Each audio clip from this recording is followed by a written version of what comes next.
everybody. Hi. So welcome to How to Feed a Loon. I'm Chris. And I'm Wesley. Who? The Loon. The Loon. And folks, we're just going to tell you right now what we're doing. We are making bread. Yes. Some country white.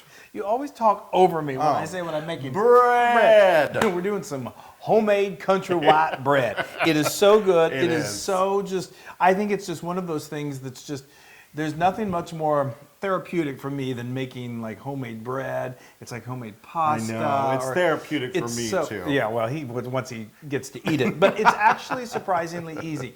So I have to say right now, I've got to give credit where credit is due. I have been baking for many years, and this is a very just basic white bread that I love this recipe. I got this recipe years ago from Michelle over at the Brown Eyed Baker. She's brilliant. She's great. She does I can't improve upon this, so I'm just going to share it with you. And That's very sweet. I know. I mean, I like to develop my own recipes. I love to use other people's recipes. Every now and then I'll use one of your recipes and feed it to Flo. And I'm kidding. Rude. So let's get started. Okay, so let's tell you how this is. It's actually quite an easy process. There's going to be some time where you have to proof, which is basically allowing your dough to rise. So this is something that's you're going to need really 2 to 3 hours. Really probably 3 hours to make this bread from start to finish. So what we're going to start with is we've got what Wesley's got. He's got my instant read thermometer here. This is just to make sure. We're going to start off with some warm water. We've got 3/4 cup of warm water. Just tap water will work. You can stick it in the microwave. You don't want it to be scaldingly hot, because we're going to add some active yeast. We're actually going to add some... We're going to add it into here before I put it in there? No, we're going to put it in there. Oh, good. So we got a standing mixer right here. If you don't have a standing mixer, standing mixers are great for making bread. If you don't, you can certainly use like a handheld mixer. You can use the crank if you really want to get into it. Do it yourself. You can do it the old-fashioned way and really... My mom used to do. Yeah, I don't know. If you can... Just like roll it around it. Well, it's a little more challenging than that. But anyway, so we're going to start. He's got some warm water. Yep, third Normally, of a cup. you want that around 105 to 115 degrees Fahrenheit. And what that's going to do, that's going to activate this yeast, and it's going to start this yeast going to town, which is what is going to make the bread rise. That yeast. What this is 2 packets of this, and this is, we can find this at the store. This actually is instant yeast. It's fast acting. You can get just regular active yeast. Just throw it in? Just go ahead and sprinkle it around the water. And this recipe calls for 2 packets of this. So this is 1/4 ounce each. It's 2.5 teaspoons each. So you double that, and that's what we're going to put in here. Okay. This recipe makes 2 beautiful loaves of bread. Yes.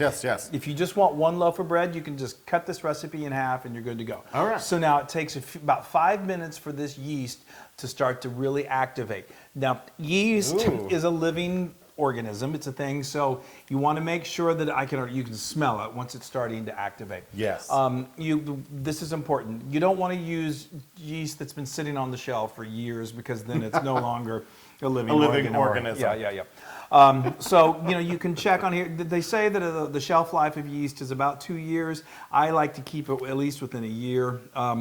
So just do kind of keep an eye on that, because it really does make a difference. If it's not starting to bubble and foam a little bit you'll start to see it. It does take about 5 minutes, and you'll start to smell that beautiful yeasty smell. Then that means your yeast is not active, and you need to discard it and start over again. Oh no! Okay, so we're going to let this do its thing, and then we're going to come back, and then we're going to add the other ingredients, and we're going to make this beautiful dough that's going to turn into bread. Perfect.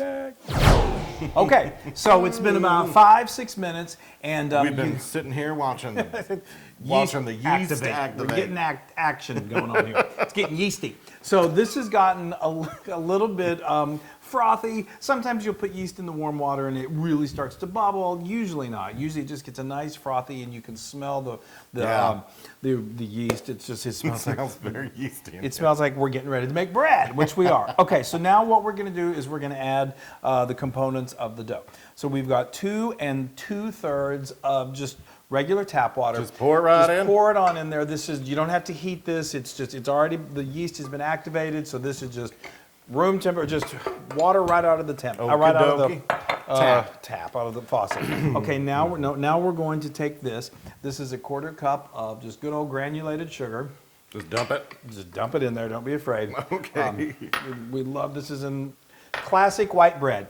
And now what we've got. Let's go ahead and do this. This All is right. a tablespoon of kosher salt. I love using. Oops. Oh, try not to spray. We can do a soft shoe later. Okay, so that's a tablespoon of kosher salt shoe. A salt shoe, a soft salt shoe. Now this is 3 tablespoons of unsalted butter. So it's important that this is cubed, and it's also important that it's room temperature. Now an easy way to do that is when you're kind of getting prepared for this, get your butter out of the refrigerator while it's nice and cold and chilled, and then get a sharp knife and then just cut it and cube it, and then let it sit out. Then that way you've got it cubed, and then it's going to soften when you're ready to go. Isn't that a great little trick? Okay, so give me now. that back. Okay, yes, yeah, you're probably going to need that. And now what we've got is we're going to start this batter with 5 cups of all-purpose, unbleached all-purpose flour. Now, it's usually in baking, it's very important that you have very precise. very precise measurements. And so this is a dry measuring cup, as opposed to something like this that's a wet measuring cup. Yeah. The measurements are pretty similar, or very similar, but this is more exact. And when way to do this to make sure that you're really getting the right amount is take a knife, just kind of level off the top, and you've got an exact cup of flour. Don't pack it down because you want this to be, Groundbreaking. Well, it's flour breaking. It's baking, brown baking. Anyway, Baking. so add that to that a bowl. All This of should be, yes. Just try to do it carefully so we don't have powder. Yep. Oh, Yeah, well, I that's got a little what I bit. know. And this is flour, and you got a lot of it, so you may get a little bit Oh, I should somewhere. have worn my apron. Well, It's really cute. there's a reason it's spotless. Okay, that's okay. You can just dump it on there. You don't have to be that careful. Thanks. Okay, now what we've got, this right here, this is called the dough hook attachment. There is a paddle attachment. I can show you that. I don't know why I'm giving you a lesson on attachment. This is a paddle, and this is a whisk. And what you want right here is a dough hook. That's going to give Exactly. just the right kind of motion to start to give this to her. Now turn it on sort of like a medium-low speed, not too crazy. And that's going to start to incorporate. A little higher, or that's No, good? it's okay. It's right. going to start to incorporate this, and yeah, you can turn it a little higher. And you can see it, it's already happening. Now, it's going to be very wet at this point. Oh yeah, it's So- getting all bubbly and frothy. That's the So now what we're Yeast, going to do is this is we've created the base of our dough. So now we're going to need to add some more flour to really get it to just the right dough consistency. So typically this takes between 9 and 10 total cups. It's a lot of flour. You want to do that? So here, I'll do it, and because I can do it a little quicker. I appreciate the effort. But you can. one day. No, you're good. You want to kind of scrape the sides down? Where did my thing go? I have no idea. You took it. Oh, sorry. See, it's teamwork. You got to stay patient. Okay, I'll go ahead and add this in. So now we're going to add this in one at a time. Okay. And, it may at some point feel like, wow, that's too much flour. It just takes a little while for that flour to really get incorporated in. So there was already 5 in there. This, we just did 1, so that's 6. Now let's let that get incorporated. Okay. Nice. And we're going to do this for 3 more times, and when we're done with this, we're going to show you what the consistency should look like. So let's do this. Okay. Okay, so I got a little messy. No, well, that'll happen. Like I said, flour's gonna, flour likes to poof flour. Just like me. Not quite as much as you. But anyway, so now this we actually only went with about 9 cups because. Oh, and that you can looks great. Now, what you want to do, it should be a little tacky to the touch. Oh, Kinda, yeah. We like things a little tacky Yeah. around here, but we don't want them like sticky. If you touch this and it really sticks to your hands, you need to add more flour. Maybe but a little this more. is no, I don't this know, is yeah. perfect. This is good. It's going to be a little sticky. You don't want it. Okay. It will be, and as it. So now what we're we're not done. So now we need to really do the process, what is known as kneading. Okay. How do we need that? Well- Do I have to take it out? I'll tell you how to. Anyway, so we're going to turn that back on to about a medium, and this takes a little while to go. That's just going to knead that ball of dough until it really becomes just a perfect dough that's going to need to then rise. This takes a little time. This takes about 7 minutes. So just Is that medium right there? That's medium, and then just let this go, and you'll see it there. It'll start to pull away from the sides of the bowl, and it's going to become this really just beautiful, beautiful dough. And you'll see that, and literally let it go. Set your timer and let it go for 7 minutes. Kind of keep an eye on it. It might get a little excited and want to bounce around a little bit on the counter, so don't leave it, set it and leave it. Oh, it's all right. But keep an eye on it. It's sturdy. Yeah, well, okay. Yay.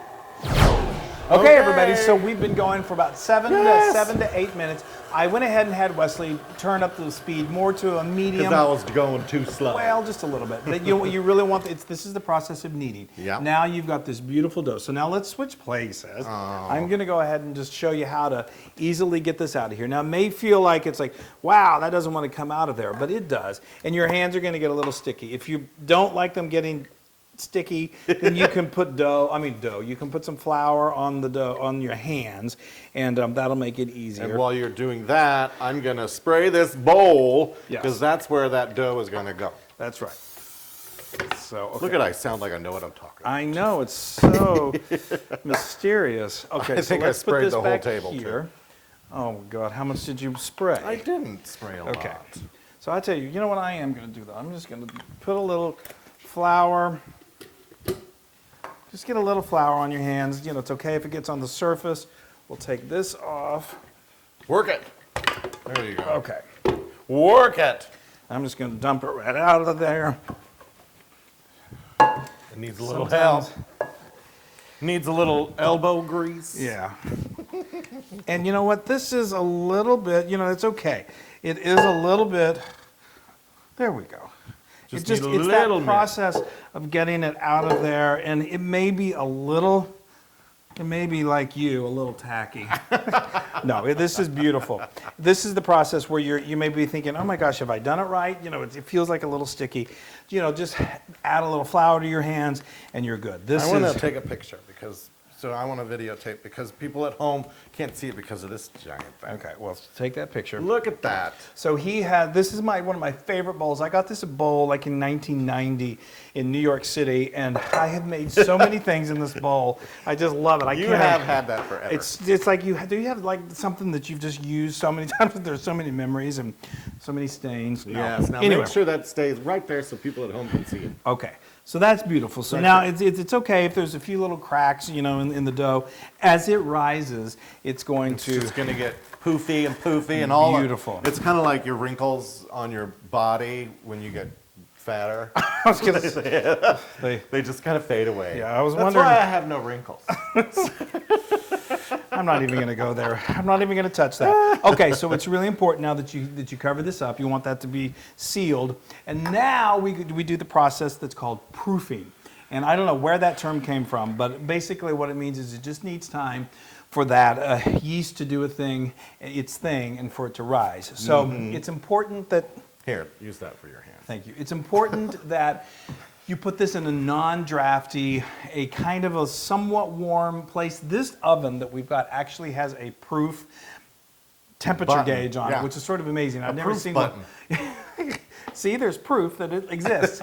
But anyway, if you don't have a proof button on your stove or on your oven, that's okay. I think all it does is just keeps it at that same temperature. The inside of an oven, it's actually a pretty good temperature because it just stays kind of nice and warm in there. Just don't put it in front of like a cold window on a cold winter day, and don't put it in direct sunlight where it gets too hot. But anyway, you're gonna let this go for about an hour, and it should double in size. If it hasn't doubled in size, just hang out a little bit longer. So we're going to be here all day. Well, if your day is an hour, then yes, we're going to be here all day. Anyway, okay. So I'm going to keep an eye on the clock, and we're going to come back in and we're going to check it in an hour, and then it should have doubled in size, and then we're going to put it in our loaf pans, let it rise a little bit more, and then we're going to bake it, and then we're going to eat it. That'll be fun. I know. Okay, so we have been proofing Yes. for... Well, I've been napping. Yeah. and poofing. Speaking of that, isn't that beautiful? Isn't that just That's gorgeous. So I'm going to put this right here. Yeah. Can everybody see that? I'm gonna close this up. Yes, please. So again, if you don't, I think everybody can see it. yeah, if you don't have the proofing thing in your own oven, which is no big deal. I should have put a little spray on that, but that's okay. That's no problem. So that is beautiful. Now you can see how that just turned into this gorgeous. Yeah. So, but we're That's not. great. I know. I love it. It just smells so good already. So now what we're just going to take this and we're going to dump it right here. You want to have. I got my station. You've got your station, your kneading station. Oh, I need it so badly. All right, so you want to lightly flour both surfaces. Now, if you have a cool surface like this, like granite or marble, that's really great to work on.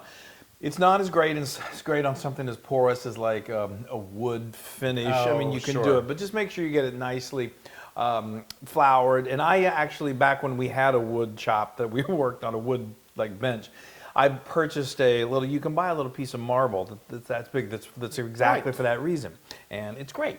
That's great. That's great. So now we've got our little handy dandy scrapers, or their benches. And what we're going to do is we are going to cut this in half. You're going to, I guess you don't really need to. No. I had an extra one and I gave it to the Loon.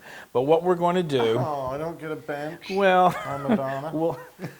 we'll name a bench after you one day, I'm sure. Okay. Oh, these look great. Okay, so now I know they're so beautiful. So what you're going to do is you can use your hands. Don't over knead this. You just don't want to do that. And I'm going to use my rolling pin. You can use this in just a moment. Okay. We're going to roll this out to about a 9 by 12 square. Don't make yours. You don't need to make it like it's a pizza dough. Well, I'm waiting for you. I know. I see. If you over knead it, then it becomes a little unpliable. Okay, so I'm not going to need it anymore. No, that's what I keep telling you. Is I don't stop kneading. Quit being so needy. So anyway, so now this is approximately the shape. What this is, it's going to go into this. Oh, into this we just thing right roll here. it up and put it in there? And so now we're going to start from the edge, and you're just going to tightly roll this up, and you're making yourself a little loaf. All right. A beautiful loaf of bread. And it's okay if there's some flour on there. That's going to bake beautifully. Okay, and then what you want to do is just sort of just very, gently pinch the ends, and then we're going to lift it up. Now we've got 2 loaf pans, and we're going to put these right in there. Show them at home what we just did. Okay, and we're just going to, those are going to fit right in there. Now, these of course have been lightly greased, with some cooking spray, so they're going to, they're not going to stick. And what we need to do is we need to let these rise a little more. Now that we've divided them. Rise. Okay. Where are those? Here. Okay, so we got some kitchen towels here. You don't need to do the plastic wrap again. This is just going to rise.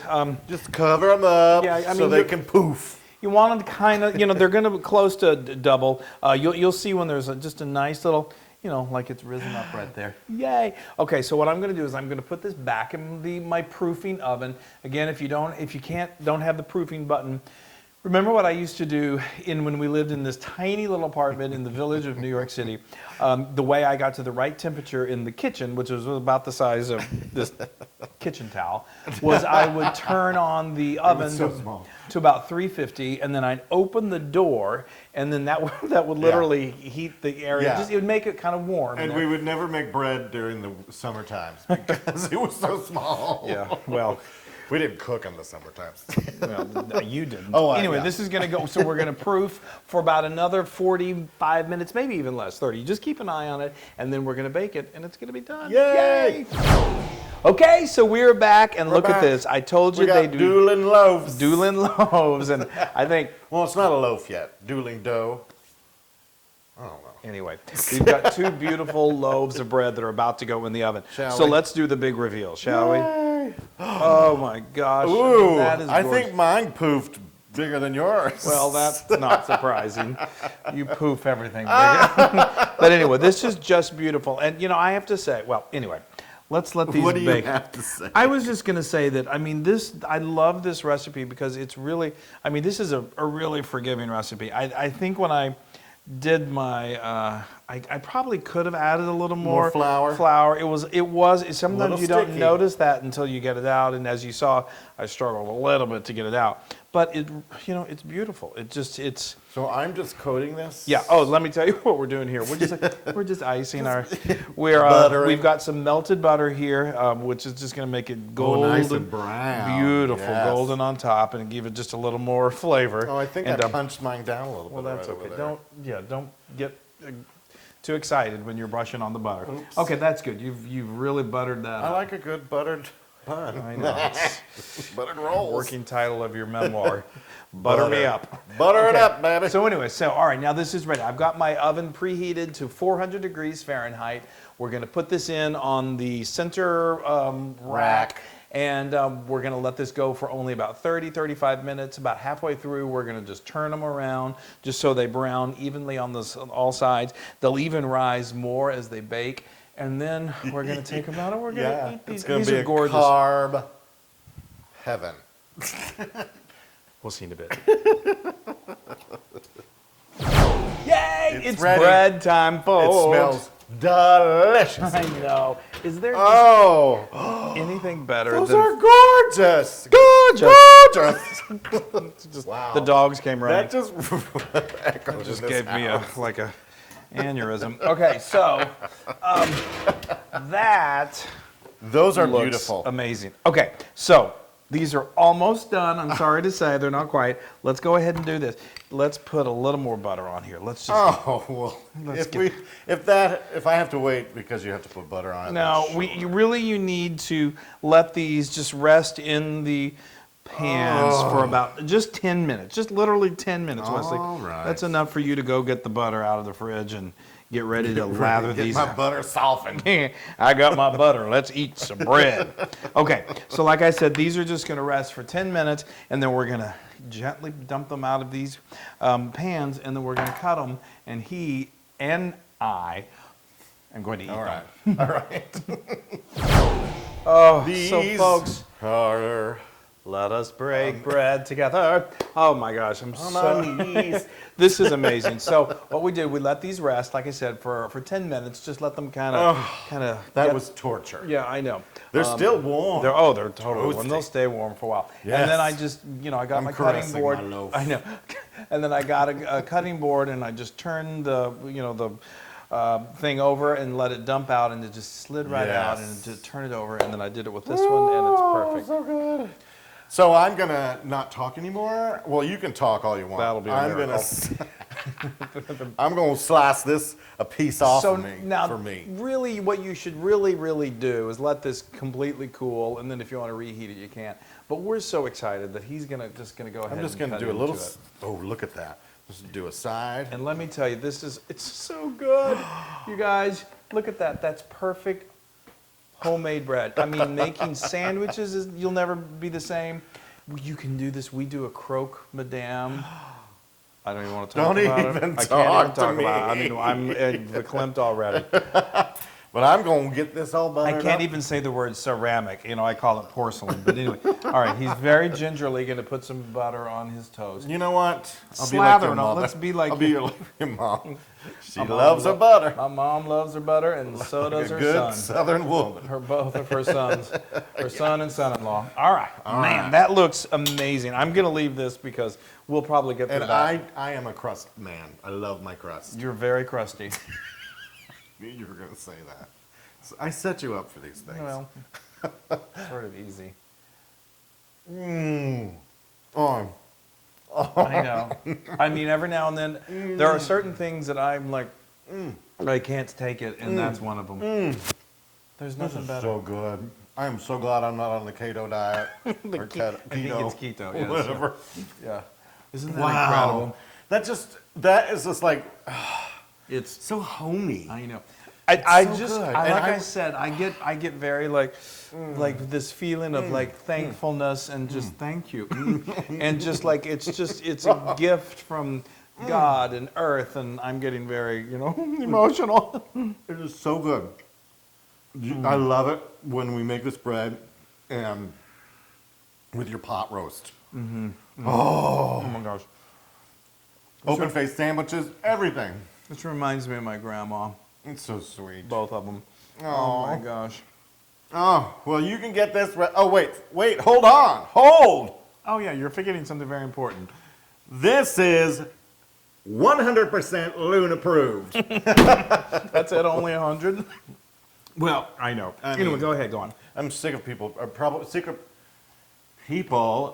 sick of me saying 100,000 million ton. Just people. Anyway, you can get this recipe and many more on howtofeedaloon.com. And please go to all of our social media channels and like us and share us and come together and eat bread, Yes. folks. That's what we need to do. Yes. That'll make the world a better place. Just Don't loaf around, though. the old loaf. I'm a little lot in my loafers, I got to tell you that. It's so good. Yes, you are. I'm just eating your bread. No. Bye, everybody. Float me some bread, would you? Hey everybody! Hey, now if you like what you saw, make sure you subscribe to our YouTube channel. That's right, and to get more amazing recipes like Yeah. this, just click right here. Click, subscribe, Do it all. subscribe. Just click and subscribe.